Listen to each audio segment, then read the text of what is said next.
దీపం ఎలా పెట్టాలి అన్నది దీపం పెట్టే మంత్రంలో ఉంది. సాధ్యం త్రివర్తి సంయుక్తం, 3 ఒత్తులు వెయ్యాలి పూజ చేసినప్పుడు. 3 జ్యోతులు వెలుగుతూ ఉండాలి పూజ జరుగుతూ ఉండగా. ఇండ్లు వృద్ధిలోకి రావాలి అని యజమాని కోరుకుంటాడు కాబట్టి ఆ 3 జ్యోతులు తూర్పు ముఖంగా వెలుగుతూ ఉండాలి.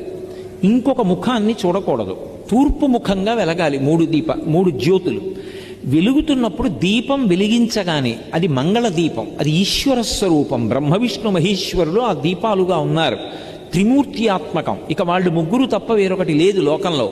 కాబట్టి అటువంటి దీపపు సమ్మె ఏది ఉందో దాని మీద పసుపు కాని, కుంకం కాని, అక్షతలు కాని, పువ్వు కాని ఉంచాలి. ఎందుచేత అంటే మంగళ దీపం అంటాం. మంగళ దీపము ఉంటుంది, అమంగళ దీపం అని ఒకటి ఉంటుంది. నేను దాని గురించి ప్రత్యేకంగా చెప్పక్కర్లా. ఎవరైనా వెళ్ళిపోయారనుకోండి, పార్థివ శరీరం ఒక్కటే ఉండకూడదు, అందులో జ్యోతి వెళ్ళిపోయింది. అందుకే ఏం చేస్తారంటే పడుకోబెట్టి తలకట్టున ఓ దీపం పెడతారు, దానికి మట్టు మీద పసుపు కుంకాలు వేయరు. అది అమంగళ దీపం. మంగళ దీపం ఇంట్లో పెట్టారు అంటే దీపం వెలిగించగానే కాసిన పువ్వులు వెయ్యాలి, లేదా పసుపు వెయ్యాలి, లేకపోతే కుంకం వెయ్యాలి, లేకపోతే కాసిన అక్షతలు వెయ్యాలి, వేసి నమస్కారం చేయాలి. అదే ఈశ్వరుడు.